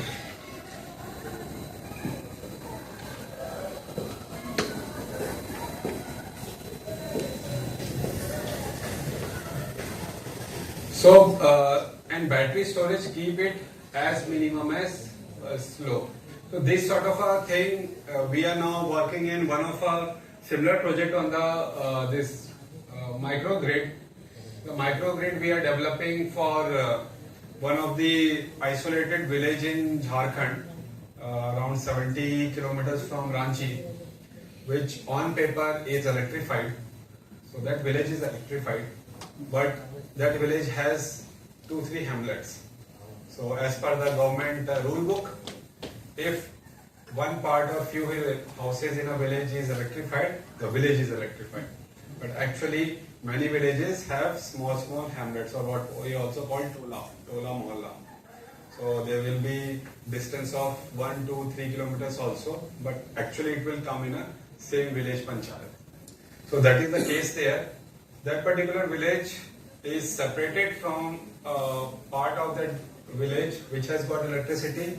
There is a river and a mountain, and that hamlet with around 50 families staying in another place. So on paper it is done. Now government can't declare that it is still unelectrified, and they have approached for many other parties like CSR funding and all to create another solution for them. So we are working on this particular project with Indo-European funding. So me and almost 8 or 9 faculty members from different institutes. So we have a partner from IIT Bombay, IIT Guwahati, NIT Silchar, NIT Allahabad. So we have partners in India for the IIT Delhi also. So we are working on multiple solutions for energy security for that village.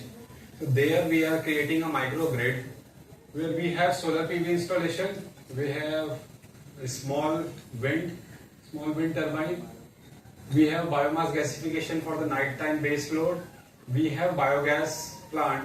Biogas plant will meet both the purpose, cooking as well as the power surge in power demand during the evening time. So in the evening time, rather than relying on big battery storage, we are switching for the biogas based power generation, and battery storage is for very minimum thing. For very minimum, so that is the thing. And especially when you are looking into this energy mix, especially when it comes to the monsoon season, the solar PV will significantly dip. So you can't plan for huge battery storage, which can give you a storage of almost 15 days, 20 days. When you predict that for 15-20 days, sun availability will be very negligible. So totally getting dependent on battery storage is not a right idea if we are looking into microgrids and all. So we have to employ a mix of renewables which can meet, depending on its different response capabilities. So here solar and wind has no response capability. Biomass gasification can respond slowly. So even when in the winters, in the foggy season or in the rainy season, when solar will be not giving any power, biomass gasification can run for the full day. Biogas power can meet the evening demand. There we have seen 2 hours of evening demand when they switch on their lights and run televisions and all. Only during those 2 hours we are predicting there will be sudden surge in the power requirement. Keeping the battery storage as low as possible. So as we discussed, the new emerging areas are these: chemical storage, where we are talking about hydrogen or hydrogen carriers like liquid fuels, which captures carbon dioxide also from the atmosphere. Another is this thermal storage. Sand batteries are quite nice new concept. I will just first maybe show the sand battery thing. Yeah. So sand battery, though it is quite an age-old knowledge and practice, so even when like electricity was not there, or villages in the northern Europe or northern Canada or whole Canada as such were not connected as such. There was no centralized heating system. So that time there used to be vendors in the villages in northern Europe, in Canada, who will sell the hot sand. So basically they will have a steel bucket, they will have big furnace or fire, they will heat the sand to almost 800-900 degrees. Sand is such a thing which will not melt, or nothing will happen even if you heat it to 1200-1300 degrees also. You are handling it in a steel or iron bucket which will not show any issue with up to 1000 degrees or so. So they used to heat it up to 800-900, whatever temperature they have in their fire or furnace. Then somebody comes to buy it, they will give them a hot bucket of sand. Hot bucket of sand, you just keep it inside the room. Slowly it will radiate heat. So you have a iron bucket which acts like a radiator, and sand which is a thermal storage. So its energy density is quite good. Its specific heat is almost twice of iron, or it will be bulky. It will weigh a lot, but it will store too much amount of energy, enough for a home to survive for whole night. So that was a sort of a thing which used to happen, and sand is very inexpensive compared to any other material which you want to use for storing heat energy. So recently there was a project run by one of the research group in Finland. They have actually gone from renewables to space heating of the city. So generally they experience very cold weather, sub-0 degree temperature for months altogether. So centralized heating system is available in even the small towns and all. So they installed megawatt scale, I think it is 8 megawatt or something like that. I will just show a small video. They use solar and wind wherever it is available. Whenever it is available, you use that electricity to heat the sand in this tank. Take this temperature to very high. You can use electricity to go to very high temperature easily with the electric heaters.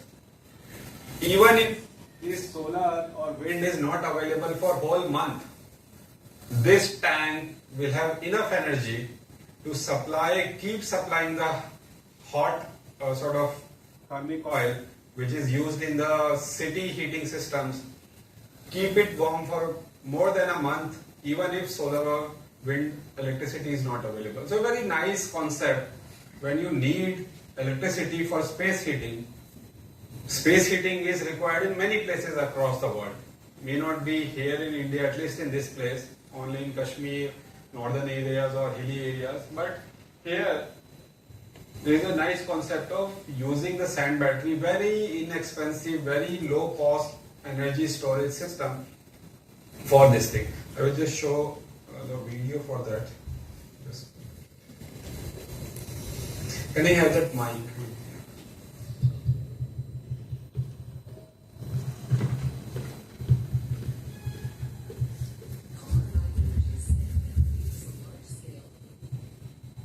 High temperature thermal energy storage that uses sand or sand-like materials as its storage medium. It stores energy in sand as heat. It has three main purposes. To store what is a sand battery? Polar 9 Energy's sand battery is a large-scale, high-temperature thermal energy storage that uses sand or sand-like materials as its storage medium. It stores energy in sand as heat. It has three main purposes: to store excess wind and solar energy, to participate in grid balancing markets, and to produce heat and power without burning. The world is turning to renewable energy to mitigate climate change and to reduce pollution. Intermittent renewables like solar and wind produce energy only when the sun shines and wind blows. Sometimes the production and consumption don't meet. This causes challenges to the electric grid. We need ways to store energy for later use. Polar Night Energy's sand battery is a thermal energy storage that works as a high power and high capacity reservoir for excess wind and solar energy. The sand battery has no problem taking in large amounts of intermittent energy to store it for an extended period and to return it as extremely valuable high temperature heat. The sand is heated with electricity from the grid or from local production. It is charged when clean and cheap electricity is available. The energy is transferred to the sand battery using a closed-loop heat transfer system. The heat is discharged from the system with a heat exchanger. The output of the sand battery can be hot water, steam, or air. A product to convert the heat back to electricity is being developed. The heat can be used, for example, in water-based heating networks or to generate process steam for industrial applications. 36% of all industrial process heat is in the temperature range of Polar Night Energy's sand battery. These processes rely today on oil and gas, and they are hard to replace with non-combustion technologies. The sand battery has a lot of potential to save emissions.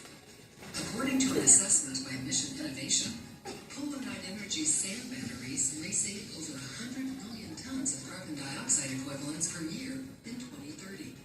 The amount is approximately 3% of the current EU emissions, or double the emissions of today's New York City. Cleaner energy production is possible. Together, we can power the change from fossil fuels to renewable energy.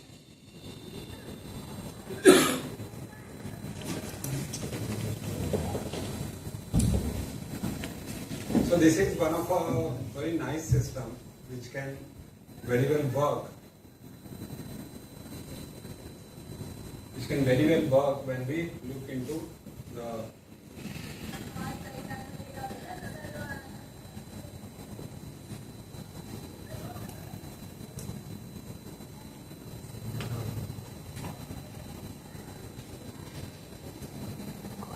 so when we need the heat, and one of the aspects that was mentioned in the video was the industrial heat. So there is another sort of emerging area is, can the future heat be generated through electricity rather than using the conventional fossil fuel that is being used widely throughout the world for heating application in the industry. So right now, natural gas, diesel, furnace oil, they are the major, or even LPG, major fuel used for heating application across the industry. But if you look into the cost, just take the example of natural gas. Right now in Mumbai it costs around 86 rupees. Its energy calorific value is around 52 to 55 megajoule. So roughly it comes around 1.75 rupees per megajoule of energy cost. Now, when we look into diesel and all, it will be even more than 2 rupees per unit. Diesel or even furnace oil, it will be costly.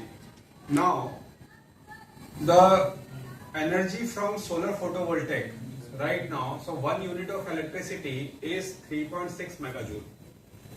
So 1 unit of electricity at 3.6 megajoule, if generation cost of solar PV is right now in India is less than 3 rupees. So you can actually get heat through solar photovoltaic for less than a rupee. So for 3.6 megajoule, you are charging less than 3 rupees. So less than a rupee you can get the solar photovoltaic based heat. So but solar photovoltaic heat with combining with the sand battery, it can give you a reliable solution for 24/7 operation. Solar photovoltaic will not give you heat in the night, but solar photovoltaic can store heat in the sand battery, and this sand battery can give you heat anytime in the day. You design it in such a way that it will give you 24/7 heat at the given temperature continuously with reliability.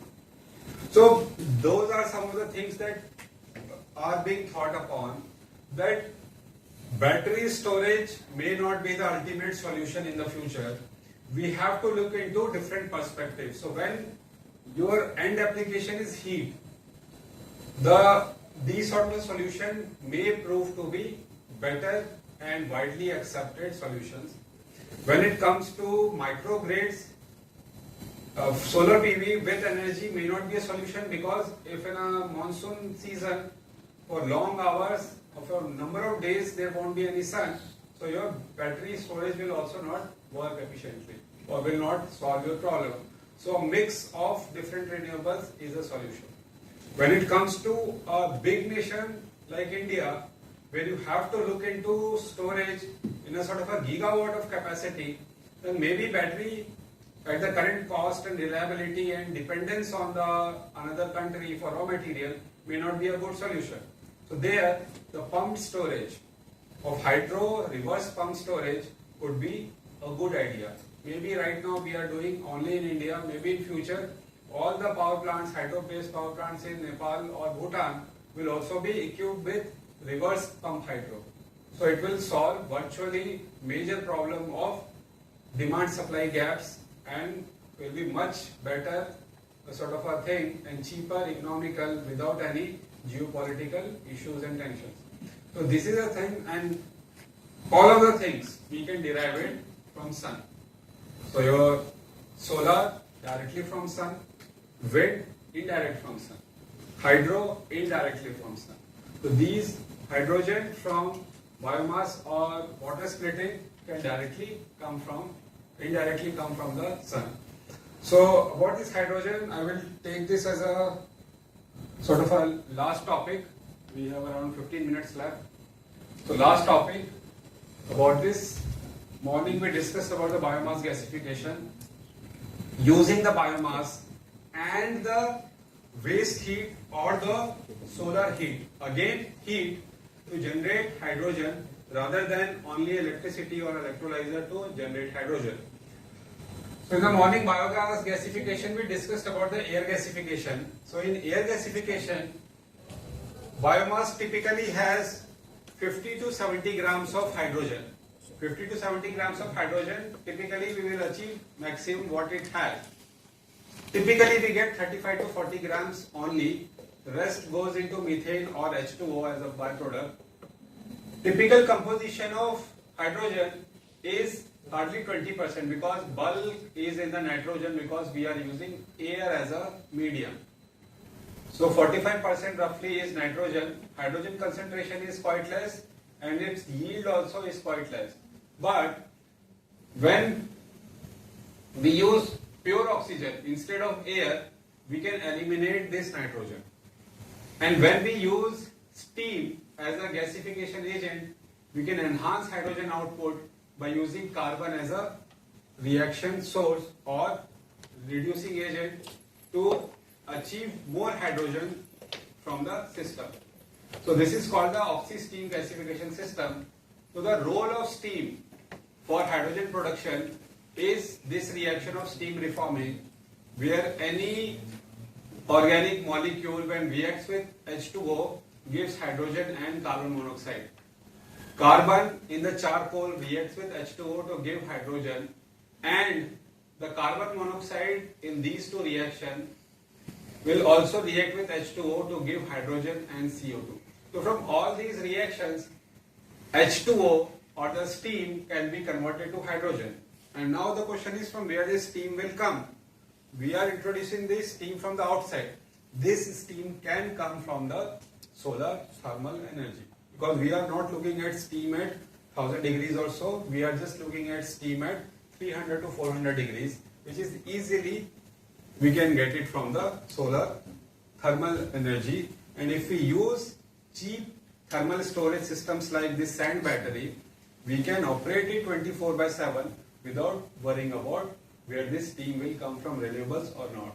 So typically biomass which contains 50 to 70 gram yields only 35 to 40 gram. We have been able to get around 104 grams of hydrogen per kg of biomass. So if biomass that we were using was containing 60 grams of hydrogen and we got 104 grams. So where does this extra 44 grams comes? It comes from the steam that we inject from the outside. So the converting solar thermal energy through steam, reacting with the carbon, we can get clean and green hydrogen means at a very cheap rate. So this is the result that if we increase the steam, our hydrogen, these black dots, hydrogen yield increases. So here the role of waste heat or the solar thermal. So waste heat also, wherever we have a heat source available at 300 to 400 degrees, and in many industries it is readily available, which is ultimately wasted. We can use it. So when you look into the energy input, biomass energy input is 75%. Oxygen generation from air, like air we use air separator to get oxygen that we need here. Energy input is 5% of total. Steam generation at around 400 degrees is only 20% of the heat input. But with this 20%, our hydrogen yield increases more than twice. So that is the beauty of the system. And here, another thing is steam generation using waste heat or solar thermal can contribute around 70 grams by supplementing just 20%. And that too, if we are able to generate saturated steam, that just phase change from liquid water to gaseous steam at 100 degrees, it sort of contributes around 80% of the enthalpy requirement. So even if we don't have steam at 400, waste heat at 400 degrees, even if we are able to generate 100 degrees steam, 80% of the energy requirement is done. And rest of the 20% we can supplement it from other source to raise it to around 400 degrees. So that way it is very easy to use waste heat or the solar thermal energy to generate excess hydrogen by using carbon in the biomass as a reactant. So carbon in the biomass and potential to convert 40% of the solar energy to chemical energy in hydrogen. And if you look into any electrolyzers or such thing which uses solar photovoltaic converting into electricity, and that electricity splitting the water to generate hydrogen, will not even give you 5 to 6% of efficiency. For solar photovoltaic itself is only 12-13% efficient. And then there will be loss of efficiency in the electrolyzer also. But here, using directly the thermal energy and carbon as a reactant, we can convert 40% of solar energy to hydrogen energy here. So here, hydrogen production at source where waste heat is available or we can fit solar, we can convert it to liquid fuel, just like we discussed in the morning Fischer-Tropsch process. We can make it a carrier fuel. So we can convert hydrogen to liquid fuel, which is sought after by the marine industry. Marine industry wants liquid carrier of hydrogen. We can use that. We can convert it to methanol, which can be used as carrier fuel. So these are some of the things which can be done as an alternative way of generating hydrogen or carrier fuels using the variety of sources of renewable energy. So with this note, I would like to conclude my session. So I hope it was a little bit contributing to your knowledge base. I know that all of you are from different background, from electrical background, but at least from a general energy perspective and where we are going if we want to switch from fossil fuel to the green fuels or green technologies, what are the challenges for us? It is not straightforward. We have to maintain the grid stability. For that we need the storage. What could be the alternatives to the storage? What could be the alternatives to batteries? What could be the alternatives to just looking at solar or wind? So especially understanding the role of geopolitics and the policy which shapes our power sector. So all these things we need to know to get into the overall green technologies or sustainable green technologies into it. So now it's open for anyone. If anyone has any question, any query, anything to discuss, we can discuss here.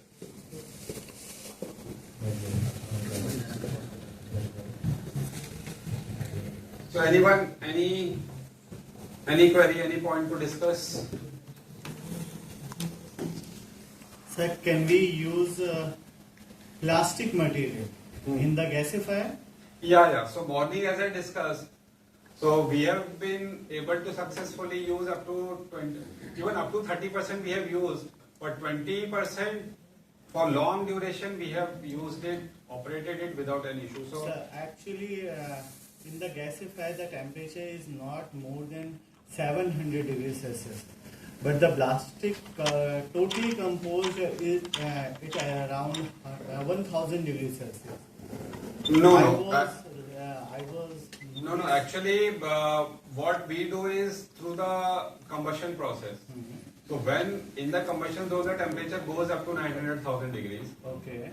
But plastic, when it undergoes pyrolysis with the biomass, then it takes part into the combustion process, because all the gases will come out, it will undergo combustion. Because we are passing oxygen and it is in mixture with the volatiles or biomass, so it completely converts. So pyrolysis is the means different technology, and the gasification is the different, no? Yes, gasification is different, but pyrolysis is integral part of gasification. So in the morning session, I discussed like whether it is combustion, burning wood, or doing gasification. Pyrolysis is the first step that will happen. So pyrolysis will always happen whether you do only pyrolysis or combustion or gasification. Pyrolysis is bound to happen. Without pyrolysis, you can't do anything in these three processes. And sir, in your first slide, you just told the calorific value of the biomass is between 11 to Yeah, I think in the morning slide. yes, the first 14 to 17 megajoule. yes, but actually it was around 2.5 to 5 or 6 megajoule per kg. No, it will be in the calories, this thing. So typically, many of the industries, they measure or transact in terms of kilocalories. Okay. So, or megacalories. So, in that perspective, if it is like a 3 kilocalories, it will translate into 3 into 4.2. So, around 3 into 4.2, so around roughly 13 megajoule. So, that's sort of. So, generally in the industry, the convention is in the terms of calories, kilocalories, megacalories. So, that way they transact. But if you have heard about 2.5 or 3.5, then it will be in calories term, not in megajoule. This is the same.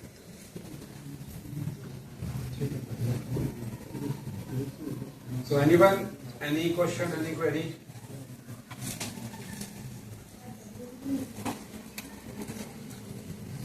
Okay, so if there are no queries, so I would like to conclude with vote of thanks. So thanks a lot for listening to me patiently, even though there was nothing like electrical in any of the sessions.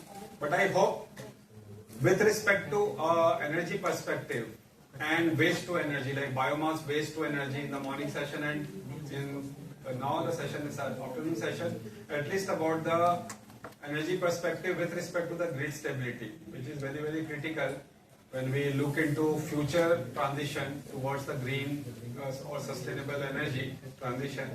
Understanding that is quite important. So I hope I've been able to add a little bit of knowledge in what you had, and hope it will help you and your students also. So with that, thanks a lot. It was nice. Thank you.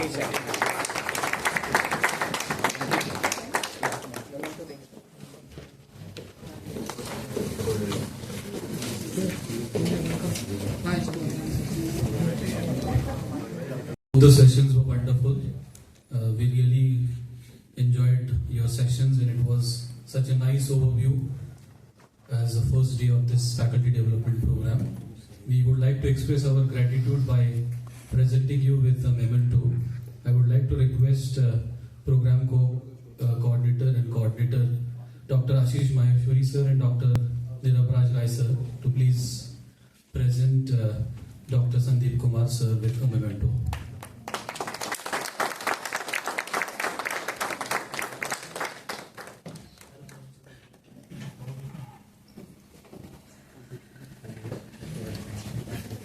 Okay, sir. Thank you, sir.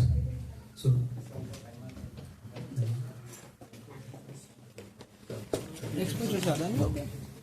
so with this, with the permission of the coordinator, I would like to declare that today's day is concluded.